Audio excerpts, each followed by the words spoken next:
Yo, selamat sore. Hari ini IHSG ditutup melemah 1,3% di level 6290 ya. Tes area 62866 yang beberapa hari lalu hari Senin di breakout dan IHSG-nya meskipun hari ini minus 1,3% ditutup melemah tapi masih tetap di atas garis moving average 20 hari ke belakang. Jadi ya masih ada harapan lah ya, mudah-mudahan besok rebound, mudah-mudahan. Kalau ternyata nggak rebound malah turun, area supportnya di sekitar 6150. Ini adalah area bekas gap sih, 6152 6181 yang masih direspon jadi area resisten support maksud saya. Aduh, belepotan banget hari ini ngomong. Masih direspon jadi support beberapa kali, 1 2 3 4 lah ya.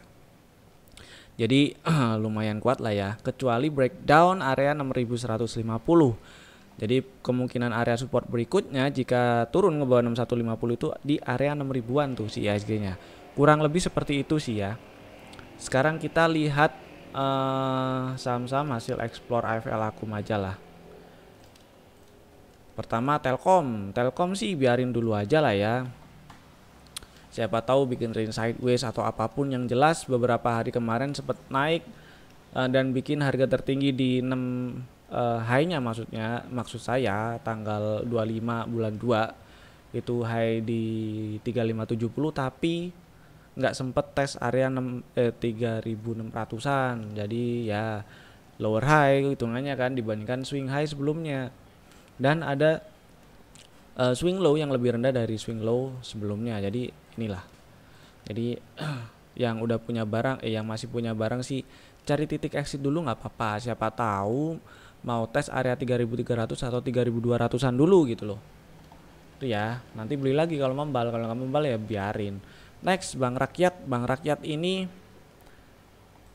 di hold dulu nggak apa-apa, selama nggak turun bawah 4600-an sih masih aman lah ya. Kalau turun ke bawah 4600-an ada kemungkinan si Bank Rakyatnya itu sideways dengan range yang semakin menyempit. Karena kalau kita lihat nih ya, puncak yang di Januari di berapa tuh 4950, setelah bikin puncak di 4950 all time high juga di situ, kemudian koreksi sampai terendahnya kemarin koreksinya di 3960 ya. Tapi penutupan tertingginya kemarin, penutupan terendahnya waktu koreksi kemarin di 4180-an. Kemudian reboundnya itu nggak sampai tes area 4950, nggak sampai tes area tertinggi sebelumnya. Jadi kalau ternyata nggak naik tuh malah langsung turun ke bawah 4600, ada kemungkinan bikin range sideways dulu lah. Mudah-mudahan sih bikin range sidewaysnya dengan range yang semakin menyempit. Dan kalau kita lihat di weekly-nya, kalau misalnya ternyata bener bikin range sideways yang semakin menyempit, it's okay, masih nggak apa-apa karena range sideways-nya masih di atas garis moving average berarti. Kurang lebih seperti itulah. Next, Friend hari ini tes area resisten ya 8790-an. Mudah-mudahan sih nembus, tapi kita lihat besok. Kalau nembus ada peluang ke area 100. Dan kalau kita lihat nih perjalanan harga sebelumnya ya, sempat ada harga rebound kemudian pullback, ada angka 100, ini tutup di 106. Ada angka 106 dan puncaknya waktu pullback di 110. Jadi mudah-mudahan lancar ke sana kalau nembus ke atas 90. Sekarang kita geser ke intraday-nya. Di intraday-nya ini di 15 menit lah, ada inside bar pattern. Menarik nih buat dijadikan strategi trading, tapi lihat besok ya. Jadi kalau naik ke atas 90 boleh beli, cut loss-nya di bawah 87 aja. Mudah-mudahan sih lancar ke 100 kalau naik ke atas 90 ya. Kurang lebih seperti itulah frame-nya. Next, HMSP hari ini ditutup di atas penutupan tertinggi sebelumnya waktu sejak rebound sejak rebound di awal Februari. Itu penutupan tertinggi sebelumnya tuh 1430. Nah kan bagus ini sih. Sekarang kita lihat intraday-nya ya. Kalau kita geser intraday-nya ini menarik ya, ada inside bar pattern. Jadi besok bisa strateginya buy if break 1430 gitu. Cut loss-nya di berapa? Cut loss-nya boleh bertahap sih ya, boleh bertahap. Kalau kita geser ke lebih kecil lagi time frame-nya, ini ada inside bar juga bisa dimanfaatkan. Pertama boleh di bawah 1445, kedua boleh di bawah 1400 gitu, bertahap kayak gitu nggak masalah sih. Dan area resistennya ini di sekitar 1600-an, 1640, 1670. Ini adalah area bekas gap setelah sempat rebound dan sampai tes area 1900 langsung dibanting ya, terus bikin gap nih. Setelah bikin gap tanggal berapa ini? 11 bulan 12 ya. Dites jadi resisten pada tanggal 14-nya hari Senin pasti ini. Kemudian langsung turun. Jadi kalau ternyata si HMSP-nya lanjut naik setelah breakout 1490 besok, area yang berpeluang jadi area resisten itu di sekitar 1600-an. Jadi kalau naik ke area 1600-an boleh siap-siap jualan, maksudnya kayak gitu ya. Bukan pasti ke 1600 itu enggak. Perkiraan area 1600 itu area resistennya. Jadi kalau misalnya naik ke 1600 siap-siap jualan nggak apa-apa. BBTN ini sementara wait and see ya, yang punya barang sih di hold nggak apa-apa. Yang mau beli wait and see lah ya, nggak apa-apa ya. Karena kalau kita mana ya, inilah zoom out dikit, kita lihat swingnya, harganya membentuk swing higher high, terus candlenya, osilatornya membentuk swing nah lower high. Ini sinyal bearish divergent. Sinyal bearish divergent itu menunjukkan pelemahan tren bullish yang sudah terbentuk sebelumnya.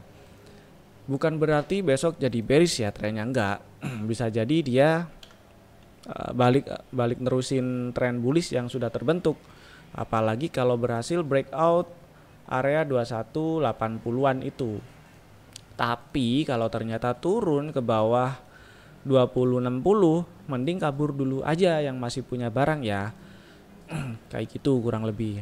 Bisa jadi tes area 2000-an atau tes area di bawah 2000 kalau turun ke bawah 2060. Kayak gitulah. Next T-Big sih masih pakai strategi yang kemarin aja ya, belinya kalau naik ke atas 2280 aja lah. Hari ini belum break sih, tutupnya malah minus 1,4% ya. Akumnya sih bagus, tapi tunggu nembus ke atas 2280 aja deh. Yang mau curi start buy if break 2150 boleh lah, cut loss di bawah 2110 kalau mau curi start. Lihat besok sih ya. Next, Akra saya pilih wait and see dulu ya. Saya sih suka sideways-nya beberapa waktu belakangan ini ya, 1 bulan terakhir kemarin lah, itu saya suka sideways-nya karena selama sideways itu cenderung bertahan di atas garis moving average dan MA saya ini belum dead cross loh. Jadi oke lah, masih ditungguin nggak apa-apa. Lebih bagus kalau breakout dan bertahan di atas 3500. BJTM, aduh sayang sekali tutupnya lah, kok turun 0,6%. Cemen nih. Mudah-mudahan membal ya, mudah-mudahan mantul lah. Karena kalau kita lihat tren bullishnya sih masih bagus, tapi kalau ternyata turun ke bawah moving average-nya 2820-an ya, turun dan tutup ke bawah 820-an ya kurang enak sih. Kayak gitulah kira-kira ya. Pewon sempat turun ke bawah 575 tapi nggak tutup di bawah 575, ya udah. Kalau misalnya punya barang masih bisa disimpan, kalau mau beli atau nambah barang tunggu naik ke 600. Strateginya masih sama sih seperti kemarin, buy if break 600 lah, kayak gitu ya. Cari, naik cuy. Kemarin bahas nggak ya? Bahas deh kayaknya. Cari area resistennya ini loh, kemarin kan dibahas nih, waspada di 344 ya. Ini masih jadi resisten loh ya, 344 352. Nah 340 350-an tuh masih jadi area resisten ya. Mudah-mudahan rebound lah. Tapi paling enggak faktanya adalah sekarang area 340 350 masih jadi resisten. Kenapa diambil area ini ya? Kenapa saya ambil area ini? Karena kita lihat perjalanan harganya deh. dari November, puncaknya di November, kemudian koreksi turun, sempat membal ya di Desember, sempat membal, bikin candle higher high dan higher low, kemudian langsung turun lagi. Dan waktu membal ini sih ya, penutupannya di sekitar 344 dan puncaknya tuh di sekitar 352 ya, kira-kira inilah ya.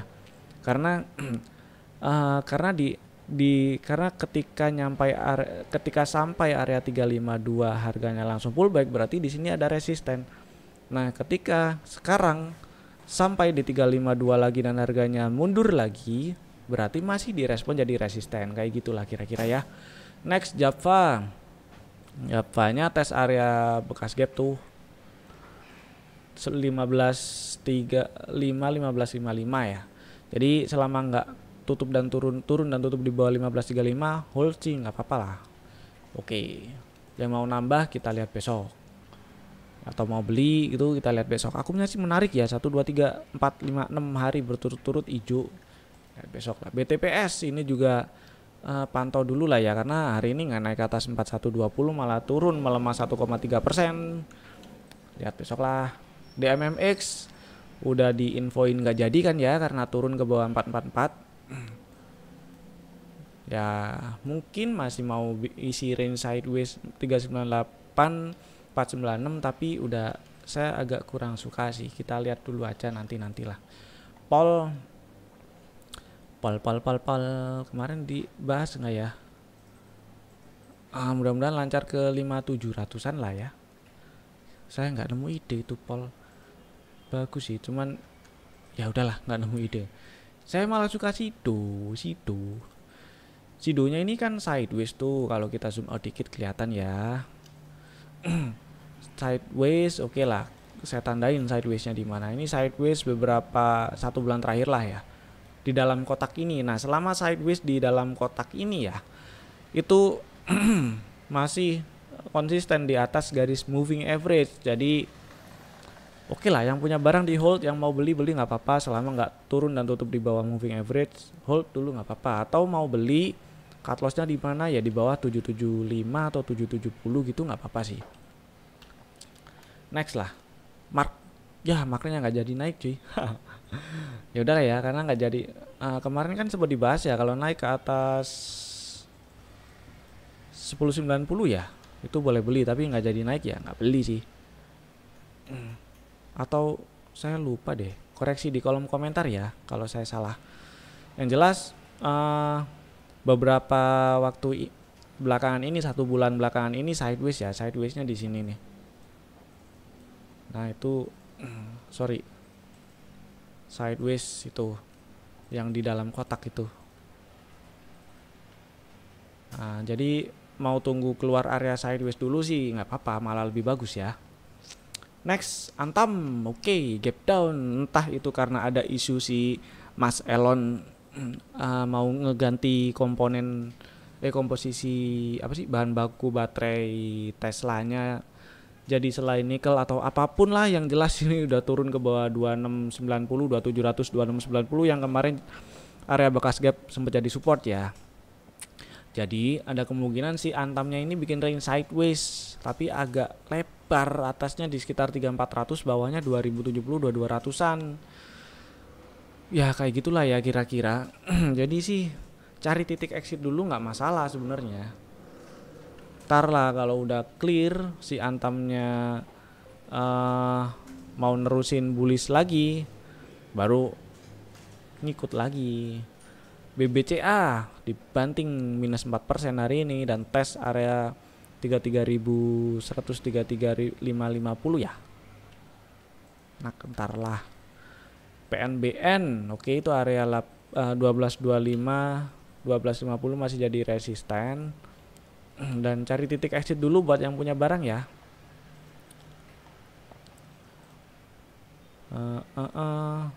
Iyalah, itu mestinya cari titik exit dulu ya. Ini udah ada sinyal bearish divergent juga nih, ya kan. Next ya, BKSL saya skip, baru bangun biar cuci muka dulu aja dia. KLBF ini saya suka sih sebenarnya. Cuman memang harus santai ya, nggak bisa buru-buru. Beli mantul di area-area dekat 1450 1500 dibeli sih nggak apa-apa KLBF, terus buat disimpan gitu nggak apa-apa. Bullnya sih selama nggak di bawah 292 mau hold nggak apa-apa buat yang punya barang. Ini apa? INTP. INTP ya. Saya sih pilih wait and see. Saya ngarepinnya malah ini ada koreksi dulu, tapi nggak bikin lower low ya. Nggak turun lebih rendah dari 12.300 terus rebound baru diambil, itu enak. Kalau di sekarang mungkin kalau naik ke atas 13.875 enak sih. Tapi lihat ntar ya.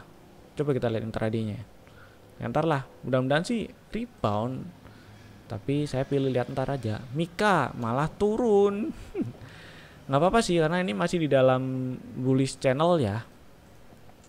Nah, sejak kapan tuh? Maret sampai sekarang si Mika cenderung bergerak di dalam bullish channel. Jadi trennya overall masih bullish. Tungguin aja, tunggu membal aja lah. Nggak usah ditadah ya. Kalau lagi jalan turun tuh nggak usah dibiarin aja gitu loh. Kalau nyerok tuh kalau udah tahu nyampe tanah terus membal, nah itu dibeli, itu nyerok. Taunya nyampe tanah ya kalau membal. Kalau belum membal itu namanya nada. Ntar kalau nada kena pasal penadah, bahaya. Next ya, TPIA. TPIA nya saya wait and see dulu aja. Mayora ini saya suka. Saya suka nih, akumnya bagus juga. Hari ini kalau kita lihat-lihat ya, selama beberapa waktu belakangan inilah volumenya ini gede waktu harganya naik. Volumenya turun, waktu harganya turun melemah gitu kan. Ini minus 0,7% kemarin, volumenya dikit. Jadi besok kalau naik ke atas 2810 mau beli nggak apa-apa. Cut lossnya di bawah 2740 aja nggak apa-apa lah. Area resisten di 2910, 2940 dulu, tapi ya kurang lebih itu sih. Mudah-mudahan sih breakout ya, dan breakout area 2940 ini, dan di atasnya lagi tuh 3100-an lah kira-kira ya, saya lupa. Di berapa ya puncak sebelumnya? 3240 malah. Oke lah, mudah-mudahan lancar. Amor, ntar ya. Nggak dapet ide. MCAS saya wait and see dulu. Ini volumenya loh tipis. BMRI di hold dulu sih nggak apa-apa ya. SMGR ini juga mirip sama INTP ya chartnya ya. Saya sih lebih ngarepin dia entah itu sideways dulu atau ada koreksi tapi nggak lebih rendah dari 9950 atau nggak lebih rendah dari 10.000. Aduh, apa ini? Gitu. Atau si SMGR-nya bagus kalau breakout 11.800 gitulah. Excel ntar lah ya, dipantau dulu aja ini, karena ternyata nggak naik ke atas 2270 tapi malah turun bawah 2230. Harusnya sih nggak jadi beli ya, tapi kalau ternyata nggak turun lagi ke 2120 ini menarik dipantau. Kalau rebound lagi sikat tuh nggak apa-apa. 1 2 3 4 5 6 hari berturut-turut akumnya juga hijau. IRA biarin dulu lah ya. Apalagi tuh Zing, biarin. BJBR tutupannya nggak enak padahal trennya lumayan enak nih. Ntar lah lihat besok. BMTR strategi yang kemarin masih berlaku ya, karena belum naik ke atas 276 tuh. Jadi masih buy break 276 masih berlaku. Area cut lossnya di bawah 266 ya. Terus resisten di sekitar 290 298 dulu. Kalau breakout berpeluang ke 300 berapa ini? 320-an. Terakhir Enough muncul. Tarlah ini wait and see dulu aja saya. Saya lebih suka si KLBF sih. Yang pilih yang aman-aman. Oke lah, itu dulu dari saya ya. Sudah hampir 20 menit. Sampai jumpa di video-video kami berikutnya. Stay safe, jaga kesehatan, dan bye-bye.